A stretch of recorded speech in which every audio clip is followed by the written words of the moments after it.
Berlin, 1945.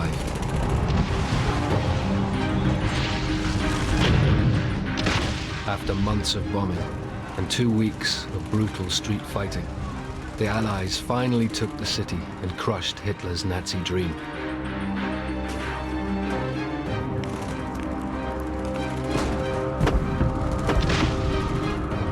Historian Anthony Beevor, author of the definitive account of the fall of Berlin, is back in the city to complete his story.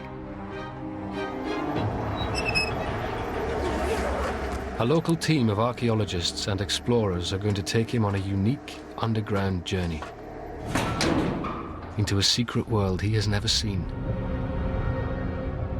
A vast complex of newly discovered wartime bunkers and tunnels, the last traces of Berlin's Nazi past.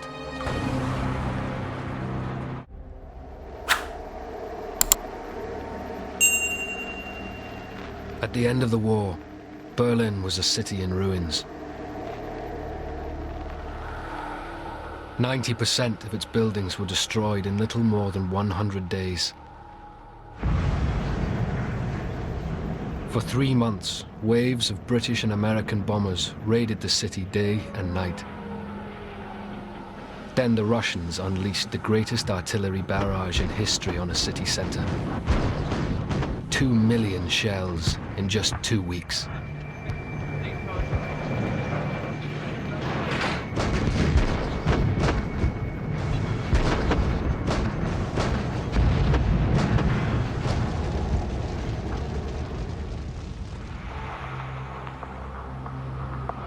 Today, Berlin looks like a city without a past.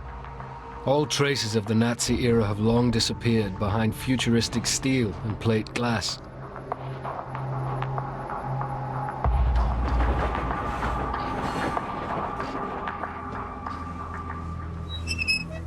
But just below the surface is a clandestine world of bunkers and tunnels, including remains of Germania, Hitler's dream capital for a Nazi Europe.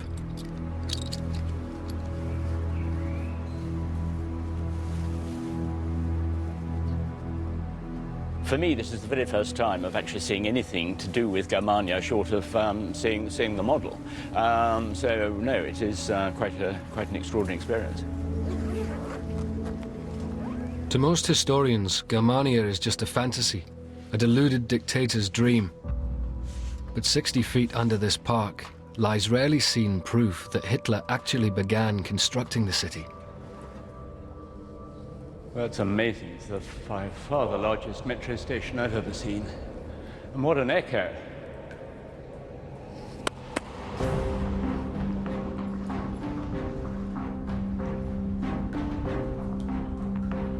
This forgotten train tunnel is part of a transport network that would have served Germania.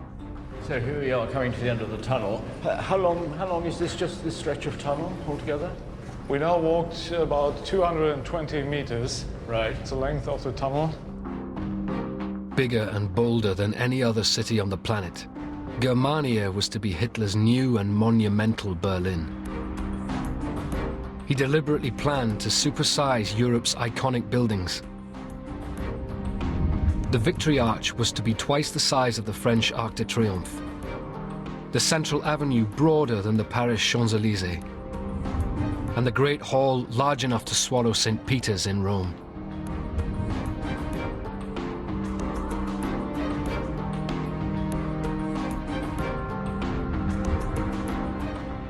At the center of it all, Hitler wanted a huge square in front of his Great Hall.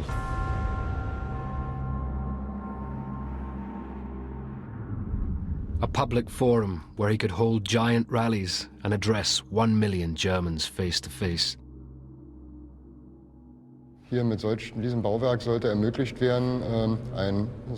idea was to create a traffic-free square in front of the Great Hall. So these tunnels were built, meaning the new transport hub for Germania was completely underground.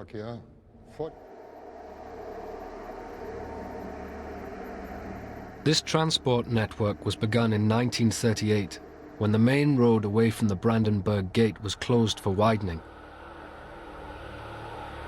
Engineers dug down 60 feet, casting a two-way train tunnel in concrete. Above that, 2 car tunnels were also encased in concrete before the road above was restored.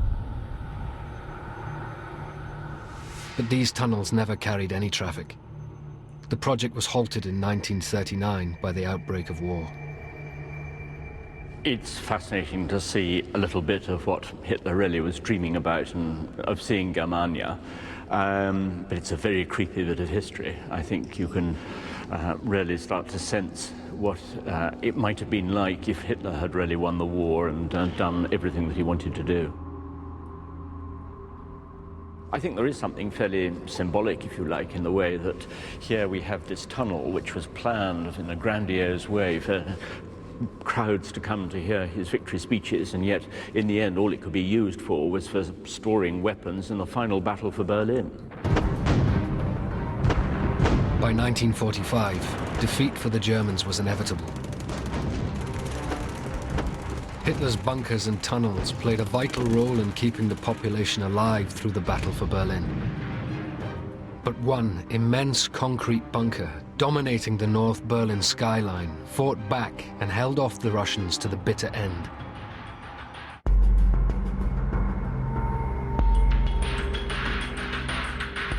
In the quiet suburbs of North Berlin, an archaeological excavation is slowly revealing the story behind one of Hitler's deadliest wartime bunkers.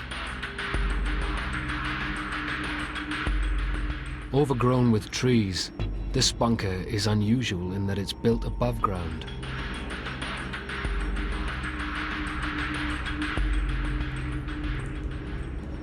Deep inside its thick concrete walls, the Berlin Underworld Association, a local group of historians and archaeologists, have been clearing, exploring, and mapping this giant structure for many years. Their most recent discoveries help complete the story behind one of the most formidable bunkers ever built.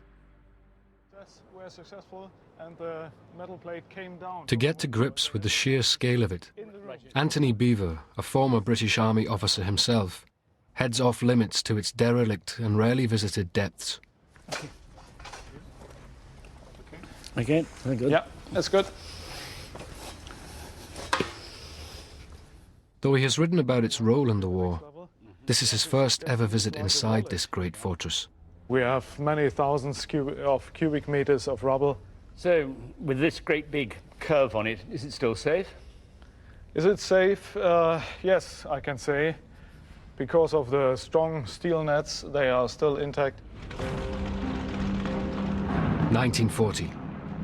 After the Germans bombed London, the British retaliated by sending 50 bombers to Berlin.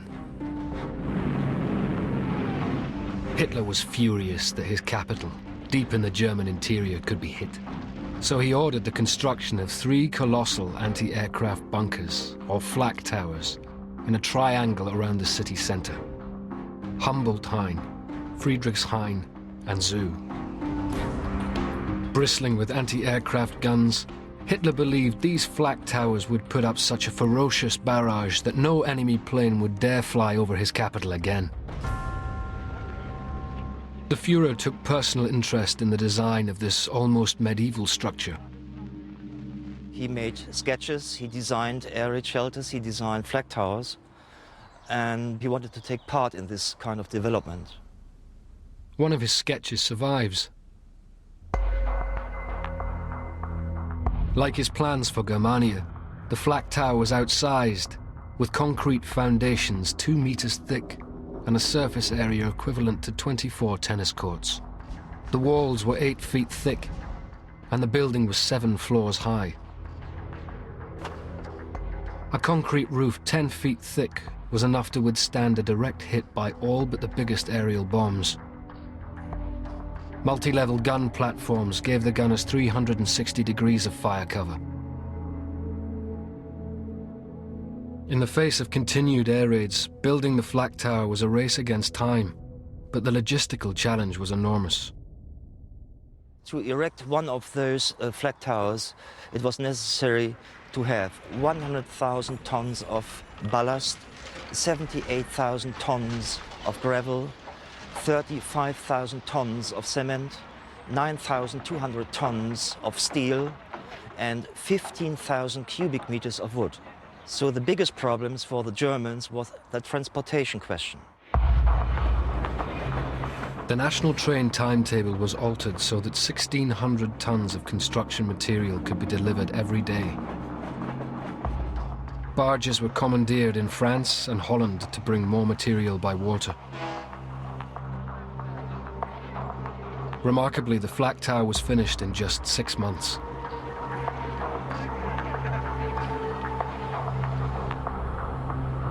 "200 meters away, a radar tower picked up enemy planes from 50 miles away. With the Flak Tower alerted, the radar dish could safely retract down a 12-meter shaft before the bombs started falling.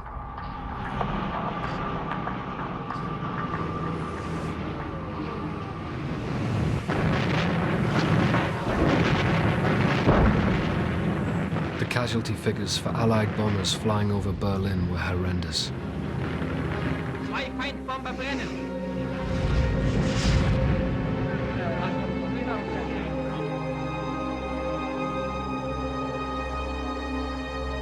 After the war, the Allies destroyed all 3 Flak Towers. But the French only managed half the job at Humboldt-Hain. The tower's north face was too close to the mainline railway and survived, to be buried under a mountain of bomb site rubble.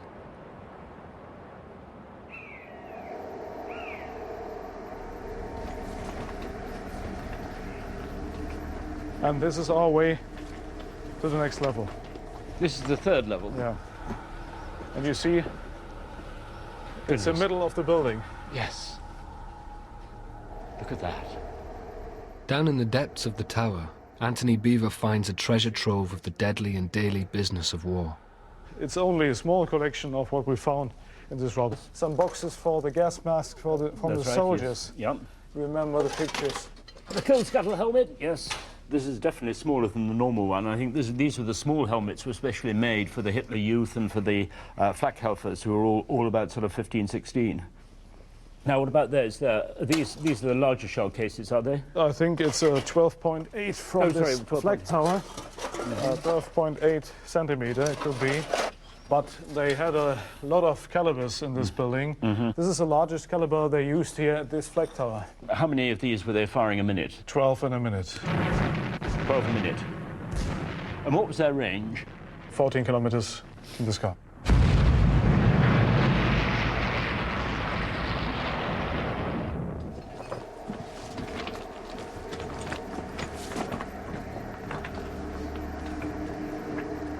One of the first to enter the recently excavated magazine room, Anthony Beevor sees stark evidence of this immense firepower.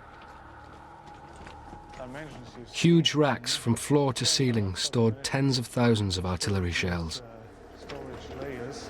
So they were stacking what? All the ammunition here? Yeah, in different layers. And on racks. This ammunition chamber was a bunker in the bunker, you can say. Yeah. At the corner, you can see the rest of the ammunition lift.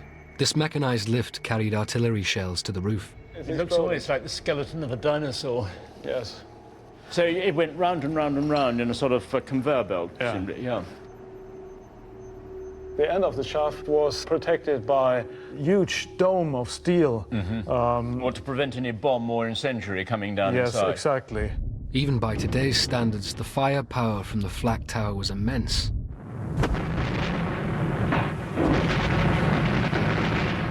Collectively, the tower's guns could fire over 8,000 rounds a minute into the sky.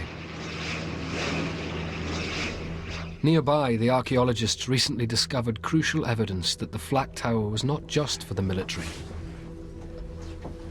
We now stand in the gas lock of one of the former entrances here in Tower C. This is the only written evidence we found so far in this building.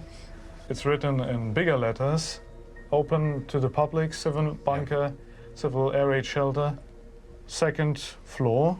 Yes. With an arrow in this direction. The 3 Flak Towers became strongholds for all Berlin.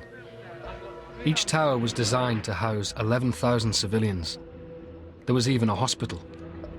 And one tower stored the city's great art treasures, including a 3,000-year-old bust of Nefertiti. Günther Schubel, then 5 years old, sheltered in this impregnable tower with his family. Man kann sagen, wie so eine Burg, ja, kann man sagen. Und dann, It was like a castle with lots of people running around. It was exciting. There were windows that we closed at night. I felt safe. I remember there being 3 beds on top of one another we slept on. By the end of the war, waves of up to 2,000 Allied bombers were hitting Berlin. The city was struck 90 times in the last 60 days.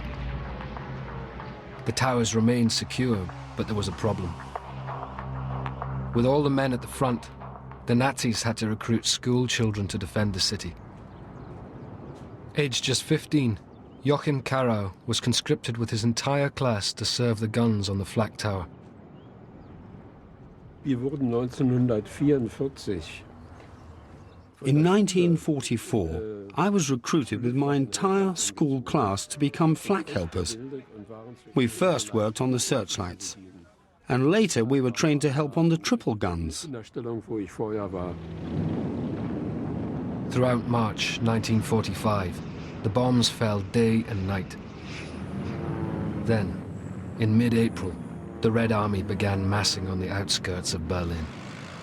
6,000 tanks, 2.5 million men. Hitler's birthday, the 20th of April, was marked by one final air raid. Then a strange calm beset the city. For Berliners sheltering underground, like Walter Süssmilch, the silence was terrifying. Well, there was what they called a battle pause.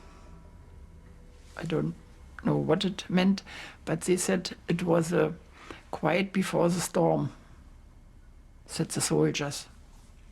And so we all waited.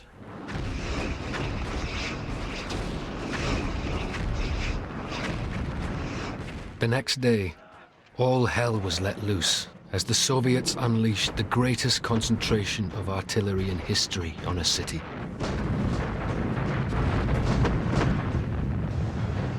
There was no warning, nothing, you know. And you could see those rockets fly over your head, you know, like a black shadow. I just can't describe it. Wee, wee, wee, wee, wee. It went like that. And, you know, your brain was just cooking, I thought. Like my brain was cooking from that noise. It was the most terrible noise I've ever heard. With a field gun firing every 2 meters along the front, the barrage created shock waves of such intensity that the Russian gunners had to keep their mouths open to protect their eardrums. In the 10 days fighting for Berlin, the Soviet army altogether fired 1.8 million shells into the city. That was far more than all of the bombs dropped on Berlin by both the British and the American Air Forces. People crammed into any shelter they could find. 30,000 into Humboldt-Hain Flak Tower alone. Ich weiß nur, in den letzten Kriegstagen. In the last days of the war, the corridors were really full with people. It was difficult to do our duties. We had to walk through lots and lots of people and soldiers sleeping on the upper floors. The Flak Tower blocked their way into the city center, so the Russians fired on it relentlessly. Es gab kleine Zementwolken und ab und zu fiel dann so eine Luke runter. There were small cement clouds, and around the windows the walls came down. And we laughed a little that the architects never thought that one day this bunker would be shot at from the ground. The Flak Tower lowered its guns and fired back at the tanks. A medieval siege developed. The evidence of this gun battle is still there. But the reinforced concrete walls stood firm, and the Russian army had to go round the tower. The Russians then fought their way across the city from house to house, street to street. Fighting was particularly fierce in the south of Berlin, at Tempelhof, where the Red Army fought for control of Hitler's prize airfield.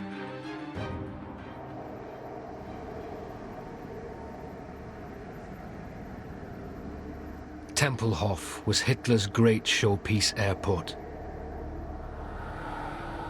It was a very important building, and it was one of the first huge buildings that were planned by the Nazis.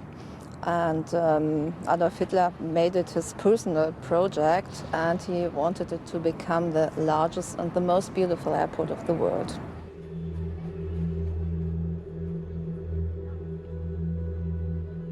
Everything about it was oversized and intimidating. It was designed to dazzle foreign visitors to Nazi Berlin. But there was also a desire to impress the German public.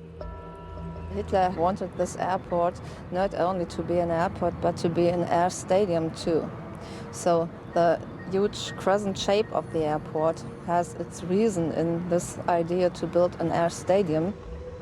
Hitler planned to stage an annual military air show at Tempelhof. The airport roof was terraced to provide standing space for up to 100,000 spectators. Even the pilots weren't spared the propaganda. From the air, the building looked like a Nazi eagle. But Tempelhof's greatest secrets are unseen, sheltered deep underground, where a 25-mile network of tunnels hides a very dark past. Tempelhof, Hitler's premier airport.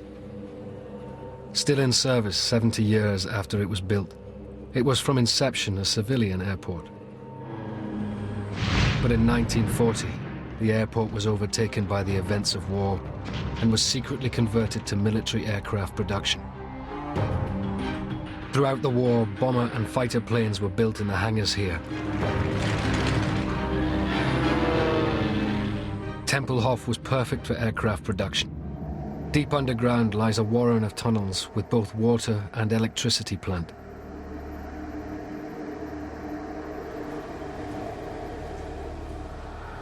Investigation by the Berlin underworld team is only now revealing their full extent. These tunnels are for heating pipes, for example, for the electricity system for the old Tempelhof airport from the 30s. We never counted them all, but it's said that altogether we have a sum of 6 levels and 40 kilometers length, all the tunnels together. With power and water on tap, the wartime aircraft factory was entirely self-sufficient.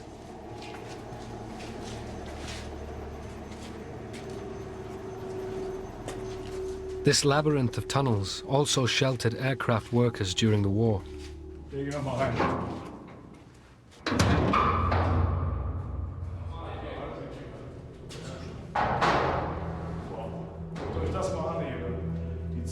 One bunker is full of bizarre wall paintings.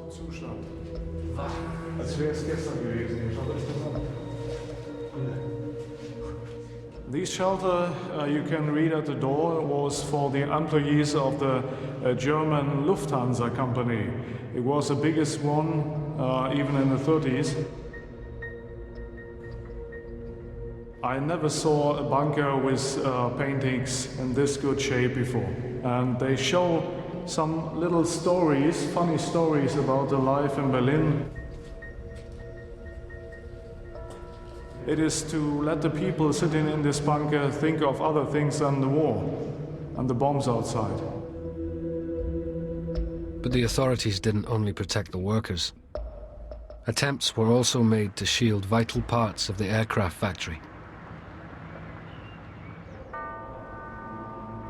This railway tunnel was originally built to carry spectators to Hitler's air shows.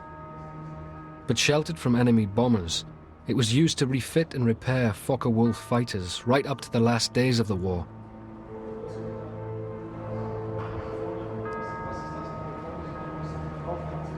Parts of the machinery can still be seen hanging from the ceiling.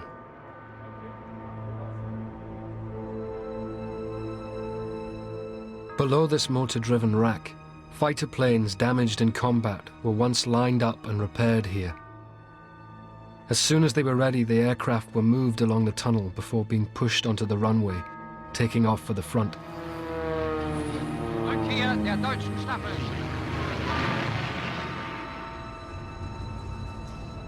The dimensions of this tunnel were critical.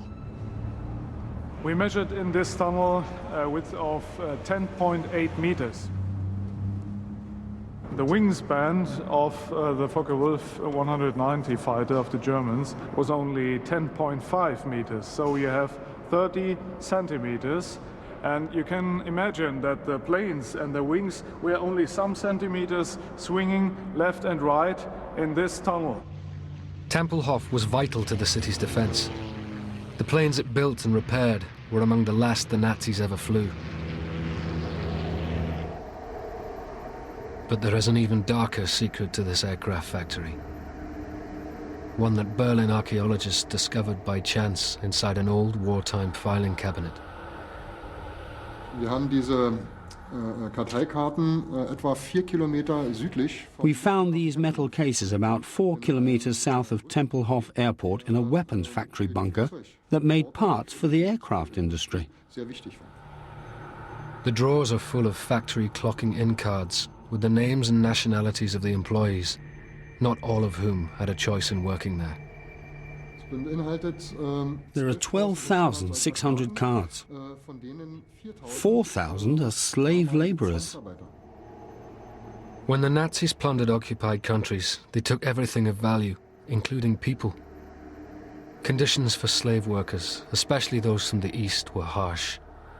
Many were taken from the Ukraine, which lost 2.5 million workers to Germany. Around 1 million did not survive. One Ukrainian taken at gunpoint from Kiev in 1942 was Olga Vishnevska, who was forced to repair fighter planes at Tempelhof, aged just 17. We worked from dawn until dusk. We came into the factory every morning, handed in our cards, clocked them in. After finishing work, we clocked them out.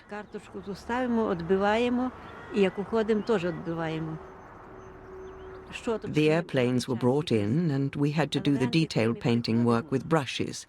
We couldn't breathe. There was acetone in the airbrush equipment to help the paint dry quickly. The fumes made it painful to breathe. Even at the end of the war, Tempelhof was still making aircraft 24 hours a day and was fiercely defended by the German army. The Soviets knew nothing of the secret factory, but fought bitterly to win the airfield for their own planes. Caught in the middle were the slave workers. When our soldiers were close, we were put into a cellar. We spent 3 days in the dark, no food, no water. A German soldier guarded us. One girl sneaked out and recognized our soldiers on the airfield. She came back and cried, "Hurrah! Girls, our soldiers are here!" The Germans shot her dead. After 2 days of bitter fighting, the Soviets finally seized Tempelhof airfield.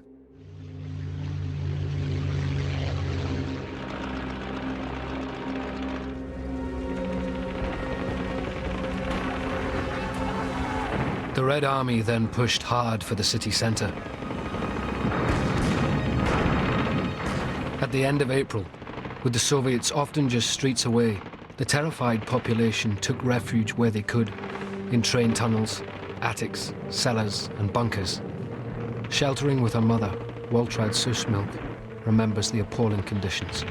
It was like a sauna, like a sauna in a bath. You know, the air was wet. You know, you could hardly breathe.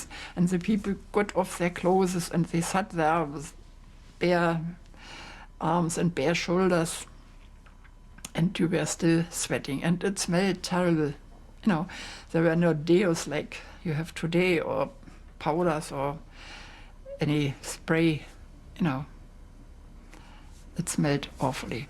They were crammed in terrible numbers. I mean, there were anything up to 50,000 in the Fuhrerbunker, in the Anhalter Bahnhof. Nobody could move. People couldn't even go to the lavatory. I mean, they just had to go where they stood. Anthony Beaver has rare access to a shelter in the city center, where terrified women and children hid from the Russians. Unaltered in 60 years, this nondescript manhole cover is his gateway back to wartime Berlin.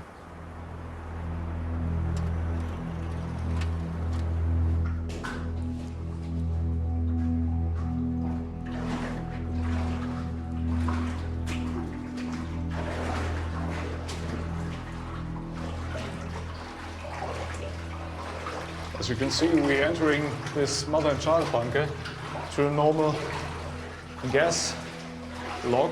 You can read this in German here. Yeah. And during an air raid, all the doors in the bunker were closed to protect the people inside from not only from the poison gas, but from the fire outside because of the streets were burning.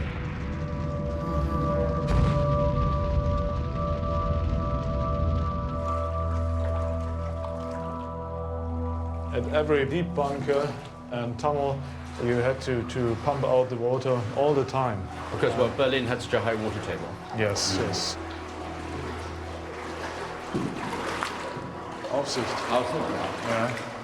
German, it means a kind reception, like in a hotel or office.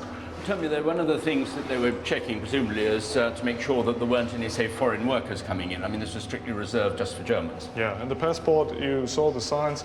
If one is German, mother with a child, come in. Only Aryan Germans were allowed.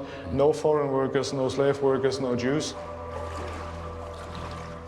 I never saw a bunker with so many signs at the walls and in such a good shape.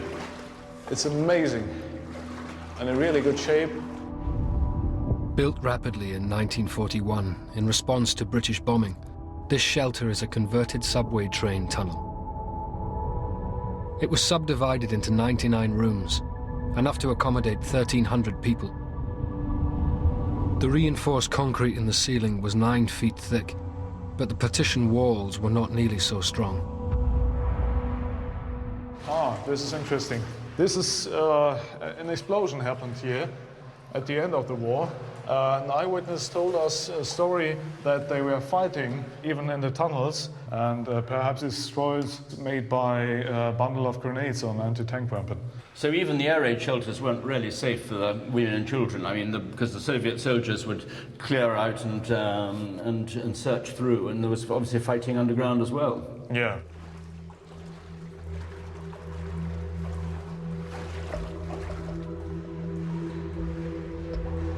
However terrible the conditions were in these corridors in 1945, for Berliners brought up on years of anti-communist propaganda, anything was better than facing Stalin's Red Army and its reputation for rape and execution.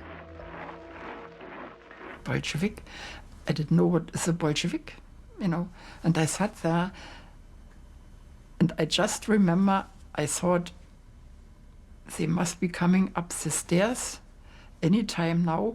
What will they look like? And that's what frightened me to death. This is a toilet room. In this climate of fear, civilian morale collapsed.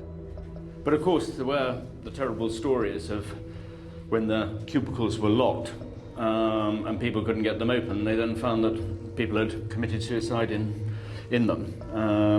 And I think, wasn't it true that later on they replaced the doors with curtains in case that happened again?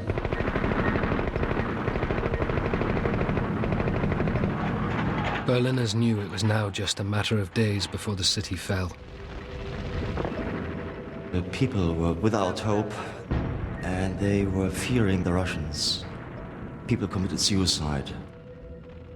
It's estimated that in April and May 1945, in Berlin and in the suburbs, some 100,000 people committed suicide.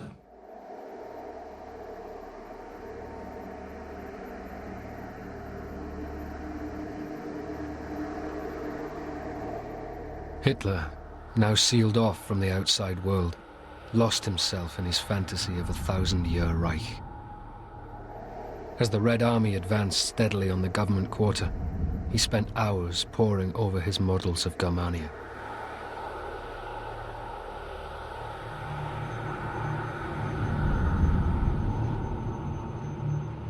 The city was so dangerous, even the news was read from a bunker under the Reich's radio building. Having won a national competition to become a news announcer, 18-year-old Richard Bayer found himself one of the last public voices of the Third Reich. Wir haben aber immer drüben aus dem Funkbunker gesendet. We always transmitted from the radio bunker. It had a 6-meter thick ceiling. Nothing could get through. But the question we asked ourselves from mid-April was, who is still listening to us? Wer hört uns noch? The Russians tightened their grip on the city centre. And the locals called Berlin the Reich's funeral pyre. But Hitler and his most loyal henchmen would never surrender. Goebbels transmitted his Nazi propaganda to the end. Hat noch in den letzten Apriltagen. In the last days of April, he spoke about the final struggle in Berlin and told us the Führer is still with us, we are still winning the war, we are still transmitting. Gewinnen den Krieg noch. But the defense of Berlin was futile. All that remained to defend the city were young boys, old men and exhausted soldiers. The Russians outnumbered them by more than 20 to 1. By the end of April, Soviet troops were poised to attack the last buildings under Nazi control. This was the death knell for Hitler and his regime. But some of his staff still hoped to stay alive. Many of them used secret tunnels near the Fuhrerbunker to help them escape right under the feet of the oncoming Soviet troops.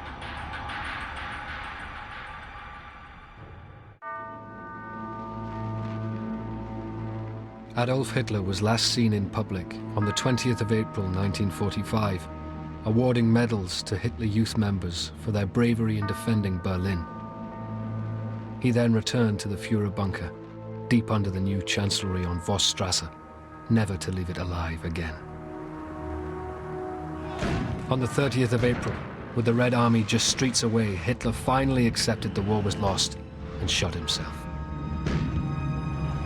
The Chancellery was very badly damaged during the battle for Berlin and pulled down after the war.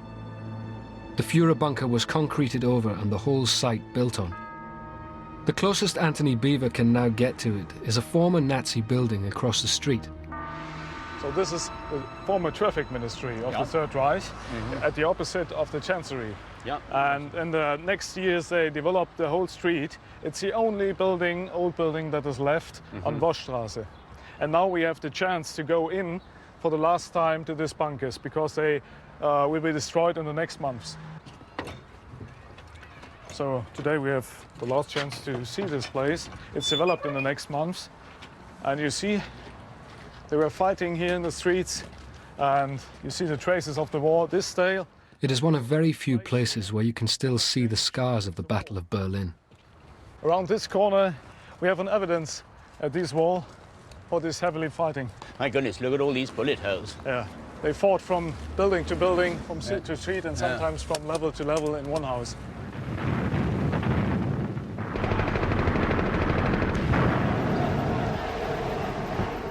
As news of Hitler's death filtered through, his most loyal deputies took their own lives with poison capsules or handguns.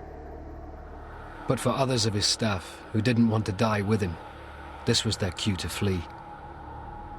This derelict bunker in the traffic ministry garden was to provide many of them with an escape route. For them, the Nazi regime was over. The only issue now was personal survival.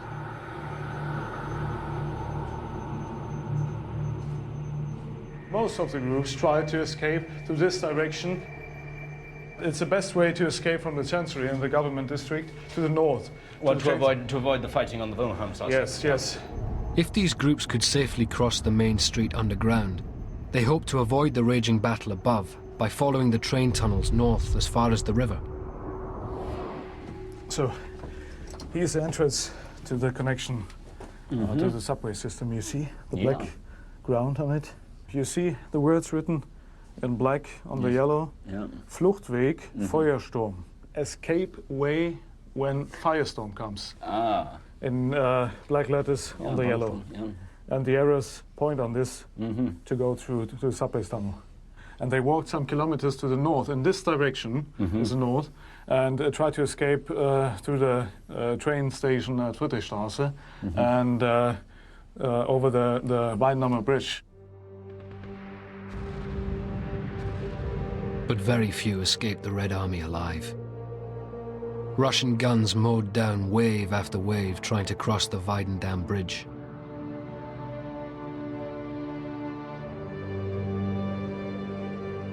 It was all over for Nazi Germany, save the final announcements. Richard Bayer remembers the words read to the nation by his fellow announcer on Hitler's death. Beim Endkampf in Berlin ist an der Spitze seiner Truppen unser Führer für Deutschland gefallen. In the final struggle for Berlin, Hitler fell with his troops for Germany. He fought for his ideas until the end. And after this transmission, Hitler's favorite music was played. Wagner and Bruckner.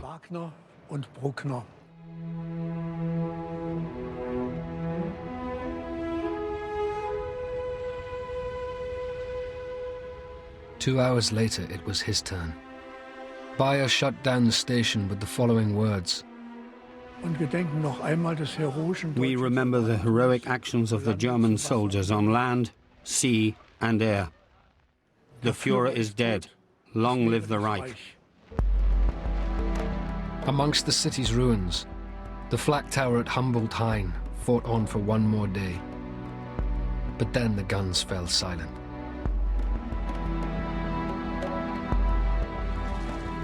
As the civilians emerged from their bunkers, blinking into the sunlight, the Berlin that greeted them was unrecognizable.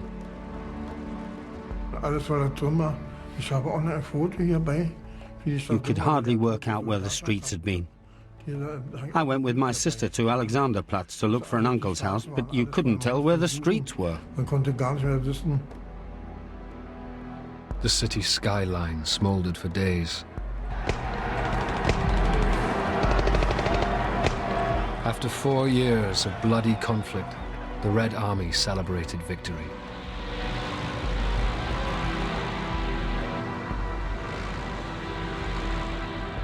German soldiers were marched off into captivity. Slave workers, free of their Nazi shackles, began their long journeys home. And Berliners, now under Allied occupation, were forced to clear the rubble, brick by brick.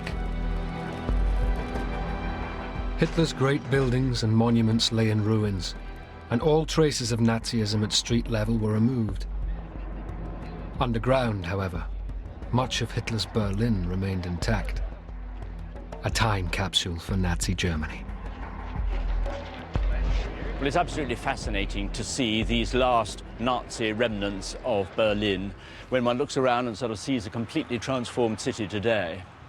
But there is something ultimately very unsettling when one looks at the quantity of material, this huge engineering works that were undertaken, the cement, the concrete, the iron, to say nothing of the human labour and above all the suffering of those slave workers who were forced to work on the Flak Towers. And that suffering was completely for nothing.